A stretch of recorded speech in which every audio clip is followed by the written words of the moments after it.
आज से 33 साल पहले ये 21 मई 1991 की ही बात थी जब धनु नाम की सुसाइड बॉम्बर महिला ने राजीव गांधी को माला पहनाने के जस्ट बाद बटन दबाकर ऐसा खतरनाक बम ब्लास्ट किया कि देश के प्रधानमंत्री राजीव गांधी के साथ साथ आसपास के 15 लोगों की भी हत्या हो गई।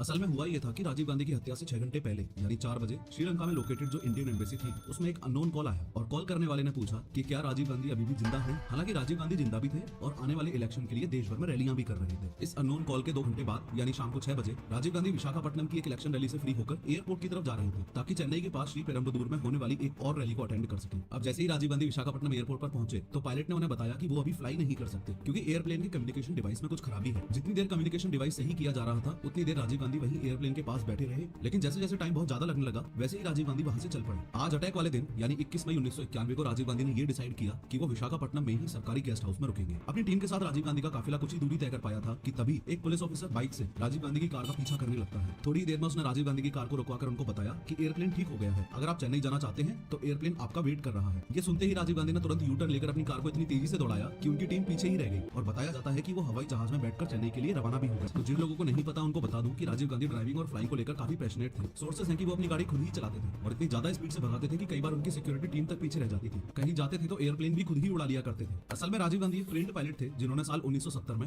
इंडियन एयरलाइंस में 5000 रुपए पर मंथ सैलरी पर जॉब भी की थी और वो मोस्टली दिल्ली जयपुर रूट पर फ्लाई किया करते थे। खैर शाम 8:20 पर राजीव गांधी चेन्नई एयरपोर्ट पर लैंड कर जाते हैं और कांग्रेस वर्कर्स वहां पर उनका बढ़िया वेलकम करते हैं। इन सभी वर्कर्स में से बस एक इस लेडी को याद रखना। इसके बाद एम्बेसडर कार से राजीव गांधी मरागथम के साथ उनकी कॉन्स्टिट्यूएंसी श्री पेरम्बदूर में एक इलेक्शन रैली को एड्रेस करने के लिए निकल जाते हैं। अभी चेन्नई एयरपोर्ट से राजीव गांधी का काफिला निकला है जो कि यहाँ से लगभग 33 किलोमीटर दूर श्री पेरम्बदूर के इस ग्राउंड तक आना है। हाँ, वही इलेक्शन रैली ग्राउंड जिसमें राजीव गांधी की एक सुसाइड बॉम्बर के द्वारा हत्या होने वाली है। चलो हम इस ग्राउंड के लेआउट को समझने के साथ ही ये भी देख लेते हैं कि राजीव गांधी कहां से होकर जाने वाले थे और क्या क्या करने वाले थे। ये वो पूरा ग्राउंड है जहां इलेक्शन रैली ऑर्गेनाइज्ड की गई है। इस ग्राउंड में यहाँ पर वो स्टेज है जहां से खड़े होकर राजीव गांधी लोगों को संबोधित करेंगे। स्टेज तक चलकर आने के लिए बीच में ये रेड कार्पेट एरिया है। स्टेज के पास ही रेड कार्पेट एरिया के इस तरफ ये लेडीज सेक्शन है और स्टेज से कुछ दूरी पर रेड कार्पेट एरिया के अपोजिट डायरेक्शन में यहाँ पर ये वो सेक्शन है जहाँ राजीव गांधी के स्वागत के लिए लोग खड़े होने वाले हैं। इस स्टेज के बिल्कुल सामने 100 मीटर की दूरी पर ये राजीव गांधी की माँ यानी इंदिरा गांधी की ये बड़ी कार्डबोर्ड वाली मूर्ति है। ओवरऑल इस प्रोग्राम की प्लानिंग कुछ इस तरीके से की गई है कि जब राजीव गांधी यहाँ पहुंचेंगे तब सबसे पहले वो इंदिरा गांधी की मूर्ति को माला पहनाएंगे। उसके बाद इस बेम्बूज की बैरिकेडिंग के बीच मौजूद इस रेड कार्पेट एरिया में उनका वेलकम किया जाएगा। आफ्टर दिस वो सीधा मंच पर जाकर भीड़ को एड्रेस करेंगे। उन्हीं का एक असिस्टेंट था जिसका नाम था एजे डॉस और इस इलेक्शन रैली के पूरे अरेंजमेंट और प्लानिंग की जिम्मेदारी एजे डॉस की ही थी। अब डॉस की प्लानिंग के अकॉर्डिंग यहाँ रेड कार्पेट एरिया के पास टोटल 21 लोग राजीव का वेलकम करेंगे, जिसमें से ये 3 लोग माला पहनाएंगे और ये 18 कांग्रेस कार्यकर्ता और पत्रकार राजीव से मिलेंगे। इस औरत और इसकी बेटी को भी इस एरिया में रहकर एक्स पीएम राजीव गांधी से मिलने की परमिशन दे दी जाती है। यहाँ आपको बता दूं कि इस बच्चे का नाम कोकिला है जो कि आज राजीव गांधी को एक कविता सुनाएगी। इस बात पर भी ध्यान दो कि उस दिन चेन्नई में राजीव गांधी के लिए सिक्योरिटी अरेंजमेंट्स काफी अच्छे थे क्योंकि ऐसा माना जा रहा था कि एक्स पीएम उस ड्यूरेशन में कई टेररिस्ट ग्रुप्स के टारगेट पर ऑलरेडी थे। इस पूरे एरिया की सिक्योरिटी के लिए आईपीएस ऑफिसर आर के राघवन के नेतृत्व में यहाँ पर 300 पुलिस वाले तैनात हैं। रेड कार्पेट एरिया में राजीव गांधी से मिलने वाले इन 23 लोगों पर नजर रखने और इनकी मेटल डिटेक्टर से थोरोली चेकिंग करने की रिस्पॉन्सिबिलिटी इन सब इंस्पेक्टर्स और कांस्टेबल्स की है। इस सब इंस्पेक्टर को तलाशी के बाद डिसाइड करना था कि ये लोग राजीव गांधी के वेलकम के लिए इस रेड कार्पेट एरिया में खड़े हो सकते हैं या नहीं। अभी रात के 9:30 बज रहे हैं। राजीव गांधी को देखने के लिए यहाँ भारी भीड़ जमा हो चुकी है और सभी उनका बेसब्री से इंतजार कर। इन 5 में से 3 लेडीज हैं और 2 जेंट्स हैं। दोनों जेंट्स यानी कि ये शिवराजन और हरिबाबू पत्रकारों के भेष में इस वेलकम सेक्शन एरिया में खड़े हुए हैं। तीनों की तीनों लेडीज यानी नलिनी, धनु और सुभा यहाँ वेलकम सेक्शन एरिया के साइड में खड़ी हुई है। इन तीनों में से नलिनी तो इस साजिश में सिर्फ एक हेल्पर है। दिक्कत वाली बात थी इन दोनों की। ये दोनों धनु और सुभा सुसाइड बॉम्बर्स हैं। इन्होंने अपने कपड़ों के नीचे बॉम्ब जैकेट पहनी हुई है जो इन बटन्स की मदद से ब्लास्ट होने वाली है क्योंकि ये 23 लोग ही हैं जो राजीव गांधी के बिल्कुल पास जा सके। लेकिन लाख कोशिशों के बावजूद शिवराजन और हरिबाबू इनका नाम राजीव गांधी के स्वागत करने वालों की लिस्ट में नहीं जुड़वा पाते हैं। इससे ये सुभा और नलिनी स्टेज के सामने बने इस लेडीज सेक्शन में जाकर बैठ जाती हैं। इसी बीच अचानक से यहाँ काफी ज्यादा लोग एक साथ आकर डॉस से जिद करते हैं कि उनका नाम भी इस लिस्ट में ऐड करो ताकि वो भी राजीव गांधी से मिल सके। इससे यहाँ रेड कार्पेट एरिया के आसपास अचानक अफरा तफरी सी मच जाती है। इस वेलकम सेक्शन को भी आगे इस वीडियो में रेड कार्पेट एरिया से रेफर किया गया है। इस मौके का फायदा उठाकर धनु जल्दी से माँ बेटी के पीछे आकर खड़ी हो जाती है। हालांकि पुलिस इस भीड़ को यहाँ से हटाती है लेकिन धनु पर अब भी किसी का कोई शक नहीं होता। ये यही रेड कार्पेट एरिया में खड़ी रहती है। इसी बीच जल्दी से डॉस स्टेज की ओर दौड़ता है और स्टेज पर पहुंचकर माइक से अनाउंस करता है कि राजीव गांधी यहाँ पहुंचने वाले हैं। तभी राजीव गांधी के काफिले की ग्राउंड में एंट्री होती है। अब राजीव गांधी ने इंदिरा गांधी की स्टैच्यू पर माला पहनाई और मंच की ओर आने लगते हैं। जब राजीव रेड कार्पेट एरिया में पहुंचे तो इन लोगों ने इन्हें चादर उड़ाकर इनका स्वागत किया। मरागथम ने राजीव से पार्टी के अन्य कार्यकर्ताओं को भी मिलवाया। अब आदमियों से मुलाकात के बाद राजीव इन 3 लेडीज से मिलने के लिए आगे बढ़े। इनमें से इस बच्ची यानी कोकिला ने राजीव गांधी को कविता सुनाई। तभी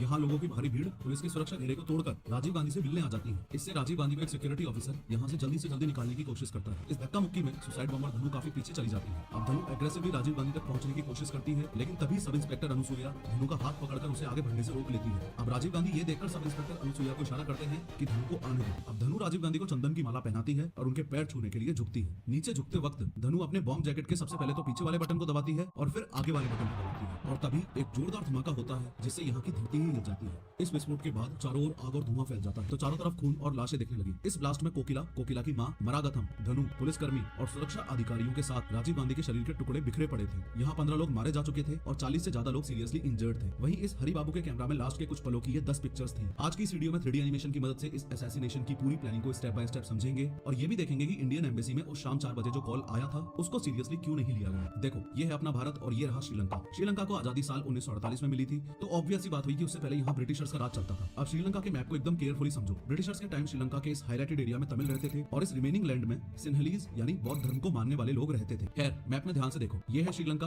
और इंडिया के सदर्न साइड में ये है तमिलनाडु। श्रीलंका को आजादी मिलने से पहले यहाँ के खेतों में काम करने के लिए भारत के तमिलनाडु से तमिल स्पीकिंग वर्क फोर्स को श्रीलंका में लाया जाता था। इसको इस तरह से समझो कि इंडिया के यूपी बिहार से लोग हरियाणा पंजाब में काम करने के लिए आते हैं और हरियाणा पंजाब वाले विदेशों में काम करने के लिए जाते हैं। इसी तरह तमिलनाडु से लोग काम के लिए श्रीलंका जाते थे और श्रीलंका में इनको इंडियन तमिल्स कहा जाता था। वहाँ पर पहले से रह रहे तमिल्स को श्रीलंकन तमिल कहा जाता था। श्रीलंका में मौजूद श्रीलंकन तमिल्स अलग हैं और इंडियन तमिल्स अलग हैं। उस टाइम श्रीलंका में तमिल्स यानी हिंदुओं की पॉपुलेशन सिर्फ 23% ही थी और सिन्हलीज यानी बौद्धों की पॉपुलेशन 70% थी। अब जब श्रीलंका को आजादी मिली तो उस समय गवर्नमेंट पोस्ट पर ज्यादातर लोग तमिल थे, लेकिन प्रॉब्लम ये थी कि सिन्हलीज लोगों को यानी कि बौद्ध कम्युनिटी के लोगों को ये डर था कि कहीं तमिलियंस उन पर ओवर पावर न कर दें, यानी कि वो कहीं उनके मालिक ना बन जाएं। जैसे सबसे पहले इंडिया से माइग्रेटेड तमिल्स के वोटिंग राइट्स छीन लिए, इंग्लिश की जगह सिन्हाला लैंग्वेज को श्रीलंका की ऑफिशियल लैंग्वेज डिक्लेयर कर दिया, सिन्हलीज स्टूडेंट्स को एजुकेशनल रिजर्वेशन दे दिया और कुछ साल बाद 1972 में एक नया संविधान लागू करके देश का प्राइमरी रिलीजन बुद्धिज्म अनाउंस कर दिया एक्सेट्रा। और अगर तमिलियंस इन अनफेयर डिसीजंस के खिलाफ आवाज उठाते थे तो श्रीलंकन गवर्नमेंट श्रीलंका के तमिल रीजन्स में मिलिट्री लगा देती थी। तमिलियन लोगों पर इन सभी अत्याचारों के चलते इस असल कहानी में एंट्री होती है एक ऐसे बंदे की जिसने राजीव गांधी की हत्या करवाई, जिसने जाफना डिस्ट्रिक्ट के मेयर को गोलियों से भून दिया और जिसने श्रीलंकन गवर्नमेंट और सिन्हलीज लोगों से लड़ने के लिए एक रेबेल ग्रुप बनाया, लिट्टे यानी liberation tigers of Tamil Eelam. इस 3D मैप में ये जितना भी रेड कलर का एरिया आपको दिख रहा है, ये वो एरिया है जिसमें तमिलियंस रहते थे और तमिलियंस की तरफ से लड़ कौन रहा था, लिट्टे, और लिट्टे का हेड कौन था, ये प्रभाकर। सिमिलरली इस मैप में ये जो व्हाइट एरिया आपको दिख रहा है, ये वो एरिया है जिसमें सिन्हलीज यानी बौद्ध धर्म के लोग रहते थे और सिन्हलीज लोगों की तरफ से कौन लड़ रहा था, ऑब्वियसली श्रीलंकन गवर्नमेंट। और इस साइड में लीडर कौन हुआ, श्रीलंकन आर्मी का हेड। प्रभाकरन और श्रीलंकन आर्मी के हेड के बीच की है, या यूं भी कह सकते हो कि लिट्टे वर्सेस श्रीलंकन आर्मी की है कि श्रीलंका के दो टुकड़े हो जाएं,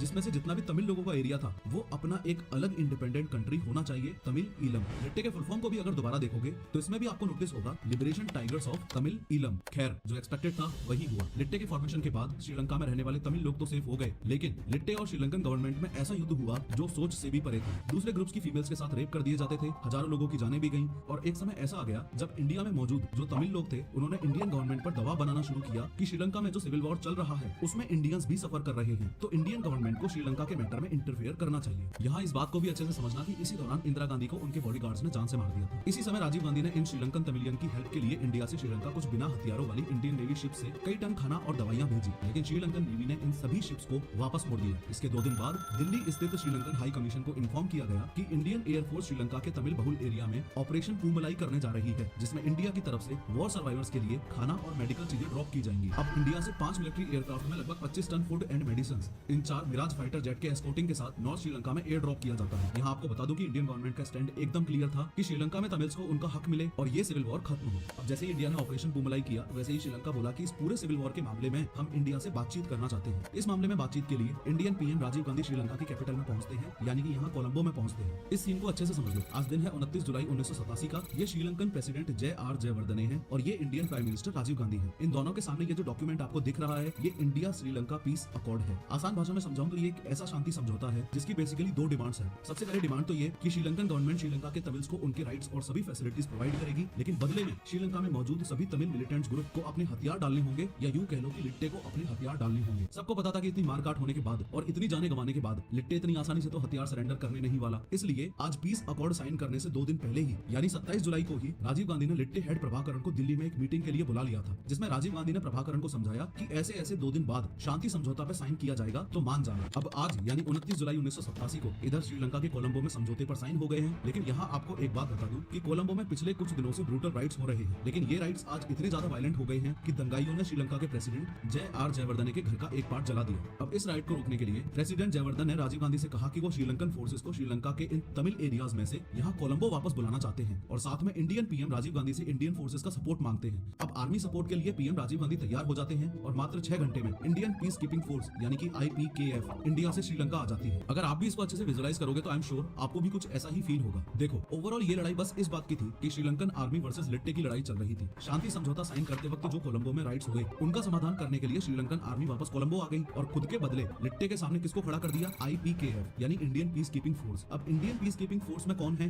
इंडियंस। लिट्टे में भी कुछ मात्रा में कौन है? इंडियन तमिल्स यानी इंडियंस। एनीवेज, उस पीस अकॉर्ड साइन के अगले दिन यानी 30 जुलाई 1989 को श्रीलंका में राजीव गांधी को श्रीलंकन फोर्सेस द्वारा गार्ड ऑफ ऑनर दिया जा रहा था। तभी अचानक से एक सेलर राजीव गांधी पर अपनी राइफल से बट अटैक कर देता है, यानी राजीव गांधी बाल बाल बचते हैं। अनफॉर्चुनेटली इस केस में भी यही हुआ। लिट्टे ने हथियार डालना शुरू तो किया, लेकिन समय के साथ IPKF और लिट्टे के रिलेशंस इस कदर बिगड़ गए कि दोनों तरफ से खतरनाक युद्ध हुआ और हजारों लोगों ने अपनी जान गंवाई, इंक्लूडिंग इंडियन सोल्जर्स। अब नो डाउट लिट्टे और IPKF वाले आपस में लड़ रहे थे, लेकिन इस असल कहानी में एक और अनबिलीवेबल ट्विस्ट तब आया जब श्रीलंका में हुए इलेक्शंस में रणसिंघे प्रेमदासा नए प्रेसिडेंट बनते हैं। प्रेमदासा जैसे ही प्रेसिडेंट बने तो उन्होंने कुछ ऐसा किया जो किसी ने सपने में भी नहीं सोचा था। उन्होंने लिट्टे से ही हाथ मिला लिया। पिछले 2 सालों में लड़ के IPKF ने लिट्टे को ऑलमोस्ट खत्म ही कर दिया था। उसने शांति समझौता एक्सेप्ट करते वक्त प्रेमदासा के आगे एक शर्त भी रख दी, और वो शर्त ये है कि पहले IPKF को श्रीलंका से निकालो। इससे अब श्रीलंकन प्रेसिडेंट प्रेमदासा IPKF को श्रीलंका छोड़ने के ऑर्डर दे देते हैं। इधर अपनी इंडिया में भी इलेक्शन होते हैं, राजीव गांधी इलेक्शन हार जाते हैं और नई सरकार बनती है। अब इंडिया में VP सिंह की सरकार IPKF को मार्च 1990 में वापस इंडिया बुला लेती है। अब तक IPKF ने श्रीलंका में अपने 1248 सोल्जर्स खो दिए थे और 1000 करोड़ इंडियन रुपीस से ज्यादा ऐसे युद्ध में खर्च किए जो हमारा था ही नहीं। यानी इंडियन पीस कीपिंग फोर्स यानी IPKF वापस भारत आ चुकी थी। तभी एक दिन एक प्रेस कॉन्फ्रेंस में राजीव गांधी ने एक ऐसी बात बोल दी जो आगे चलकर उनकी मौत का कारण बनी। राजीव गांधी प्रेस कॉन्फ्रेंस में बोलते हैं कि राजीव गांधी की सरकार अगर वापस पावर में आती है तो वो IPKF को फिर से श्रीलंका भेजेंगे। अब जैसे ही प्रभाकरण ने रेडियो पर ये बात सुनी, उसका खून खोलने लगा। फॉलोइंग दिस, प्रभाकरण ने लिट्टे के इंटेलिजेंस विंग के साथ मिलकर ये प्लान बनाया। इस प्लान को एग्जीक्यूट करने के लिए लिट्टे के 9 मेंबर्स, जिसमें शिवराजन, सुसाइड बॉम्बर धनु, सुभा और बॉम्ब एक्सपर्ट मुरुगन भी शामिल थे। इन सबको मई 1991 में एक शिप के थ्रू श्रीलंका से भारत के तमिलनाडु में भेजा जाता है। आगे ये सभी चेन्नई में इस भाग्यनाथ के घर आते हैं। यहाँ आपको बता दूं कि भाग्यनाथ अपनी माँ पद्मा और अपनी बहन नलिनी के साथ रहता है और अपनी प्रिंटिंग प्रेस में लिट्टे के पोस्टर्स और बुक्स प्रिंट करता है। इस पूरे असैसिनेशन का मास्टरमाइंड ये बंदा था शिवराजन। शिवराजन ने राजीव गांधी की हत्या के लिए कई प्लान्स बनाए थे। एक प्लान था नारियल बॉम्ब फेंककर अटैक करना, दूसरा था स्नाइपर अटैक करना और तीसरा प्लान जो फाइनलाइज किया गया वो था सुसाइड बॉम्बर से अटैक में उड़वाना। सुसाइड बॉम्बर्स के लिए इन 3 कैंडिडेट्स को चुना गया था, सुभा, धनु और सोनिया। बॉम्ब जैकेट नलिनी के हस्बैंड मुरुगन ने बनाई थी। मास्टरमाइंड शिवराजन ने सोनिया को दिल्ली भेज दिया क्योंकि राजीव गांधी दिल्ली रहते थे, तो सोनिया वहां पर राजीव गांधी को मारने के सब अरेंजमेंट्स के लिए गई थी। लेकिन दिल्ली में राजीव गांधी को मारना लास्ट ऑप्शन था क्योंकि इस प्लानिंग के दौरान इन सभी लिट्टे मिलिटेंट्स को राजीव गांधी की श्री पेरुंबदूर रैली के बारे में पता चल गया था। तो अब शिवराजन इन 2 सुसाइड बॉम्बर्स धनु और सुभा को यही चेन्नई में ही रोक लेता है। शिवराजन की टीम ने राजीव गांधी की हत्या के रिहर्सल का प्लान बनाया, जिसमें ये सभी देखना चाहते हैं कि देश की एक्स पीएम की सिक्योरिटी कैसी होती है और एक्स पीएम तक कैसे पहुंचा जा सकता है। अब शिवराजन, धनु, सुभा और Nalini x PM VP Singh को माला पहनाने के लिए उनकी चेन्नई रैली में आते हैं। यहाँ पर धनु और सुभा VP सिंह को माला पहना देती है। इस रिहर्सल से इन लिट्टे मिलिटेंट्स को सिक्योरिटी से लेकर एक्स पीएम राजीव गांधी के पास कैसे पहुंचना है इसका अंदाजा लग गया है। अब 21 मई 1991 यानी राजीव गांधी के जीवन के आखिरी दिन ये धनु और सुभा अपने बॉम्ब वेस्ट पहनती हैं। इसके बाद ये पांचों शाम को चेन्नई से श्री पेरुंबदूर में राजीव गांधी की रैली को अटेंड करने के लिए इस ग्राउंड में पहुंचते हैं। यहाँ आपको बता दूं कि शिवराजन हरि बाबू को आज 50,000 रुपए देके यहाँ लाया है ताकि ये राजीव गांधी के असैसिनेशन की फोटोज ले सके।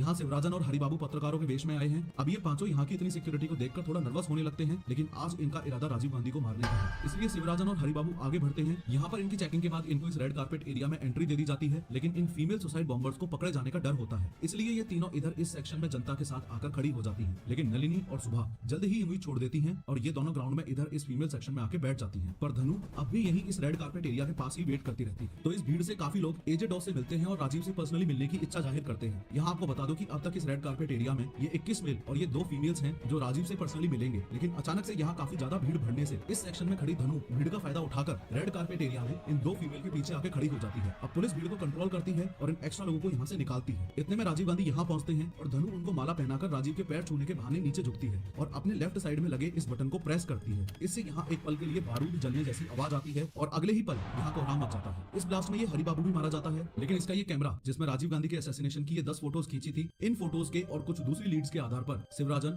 सुभा, नलिनी और कई लिट्टे मिलिटेंट्स को पकड़ने के लिए तमिलनाडु में रेड की जाती है। लेकिन इनमें से ज्यादातर लिट्टे मिलिटेंट्स आत्महत्या कर लेते हैं। एक्सपर्ट्स बताते हैं कि श्रीलंका में शांति के लिए जो समझौता भारत के मीडिएशन से लिट्टे और श्रीलंकन गवर्नमेंट में होना चाहिए था, वो समझौता राजीव गांधी ने खुद करके अपनी मौत को बुलावा दिया। तो इस कॉल को एक फेक कॉल समझकर इग्नोर कर दिया गया था।